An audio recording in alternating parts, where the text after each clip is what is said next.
ഇതിന്റെ വിലകളും കാര്യങ്ങളൊക്കെ നമ്മൾ ലാസ്റ്റ് ഈ വീഡിയോ തന്നെ കൊടുക്കുകയാണ്. സ്കിപ്പ് ചെയ്യാതെ വീഡിയോ മൊത്തം കണ്ടെങ്കിൽ മാത്രമേ അത് മനസ്സിലാവത്തുള്ളൂ. ഗ്രീനിഫൈ ഗാർഡനിലേക്ക് അവർക്ക് സ്വാഗതം. ഇത് ഞാൻ പെറ്റൂണിയ സിംഗിൾ പെറ്റിന്റെ സെയിൽ വീഡിയോ ആയിട്ടാണ് വന്നിരിക്കുന്നത്. നമ്മുടെ പ്ലാന്റുകളൊക്കെ നമ്മൾ സജ്ജീകരിച്ചിരിക്കുന്നത് ജിഫിക്കകത്താണ്. നമ്മൾ മുൻ പ്ലാന്റുകളൊക്കെ അയച്ചുകൊണ്ടിരുന്ന എല്ലാം ജിഫിയിൽ അതേ സെയിം തന്നെയാണ് പ്ലാന്റുകളെല്ലാം. നമ്മൾ സ്പെഷ്യലായിട്ട് ഈ പ്രാവശ്യം നമുക്ക് ഉള്ളതെന്ന് പറഞ്ഞാൽ ചെങ്കല് കളറിനകത്തുള്ള 2 കളർ ഷെയ്ഡും പിന്നെ ഇളം റോസിനകത്തും ഡാർക്ക് റോസിനകത്തും 2 ഷെയ്ഡ് വരുന്നതാണ്. ഇത് ഈ പ്ലാന്റുകൾ പലരും ചോദിച്ചിട്ടുണ്ട്, ഈ പ്ലാന്റിന് കിട്ടാൻ അവൈലബിൾ ആണെന്ന് ചോദിച്ചിട്ടുണ്ട്. പക്ഷേ ഈ പ്ലാന്റുകളെല്ലാം റെഡി ആയിട്ടുണ്ട്. അപ്പൊ നമ്മുടെ പ്ലാന്റ് ഇത്രയും ഹെൽത്തി പ്ലാന്റ് ആണ് മൊത്തം. ഇതുപോലെ ശരിക്കും റൂട്ട് വന്ന പ്ലാന്റുകളാണ്. ഈ 2 പ്ലാന്റിന്റെ നമ്മൾ ഈ പറഞ്ഞ ചെങ്കൽ കളറിന്റെയും ഇളം റോസ് ഷെയ്ഡ് വരുന്നതിന്റെയും വില എന്ന് പറഞ്ഞാൽ 120 വരെയാണ് ഒരു പ്ലാന്റിന്റെ വില.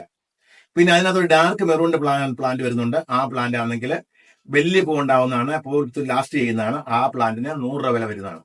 ബാക്കി ഒരു 4 കളറൂടെ വേറെ ഉണ്ട്. നമ്മളെ റെഗുലറായിട്ട് അയച്ചുകൊണ്ടിരിക്കുന്ന കളറുകളാണ്. അത് വെള്ളയാണ്, പിന്നെ ഒന്ന് ലൈറ്റ് റോസ്, ഡാർക്ക് റോസ്. അതിന്റെ വിലകളും കാര്യങ്ങളൊക്കെ നമ്മൾ ലാസ്റ്റ് ഈ വീഡിയോ തന്നെ കൊടുക്കുകയാണ്. സ്കിപ്പ് ചെയ്യാതെ വീഡിയോ മൊത്തം കണ്ടെങ്കിൽ മാത്രമേ അത് മനസ്സിലാവത്തുള്ളൂ. അപ്പൊ ഈ വീഡിയോ ആദ്യം കാണുന്നതാണെങ്കിൽ വീഡിയോ ലൈക്ക് ചെയ്യാനും ഈ ചാനൽ സബ്സ്ക്രൈബ് ചെയ്യാനും ആരും മറക്കരുത്.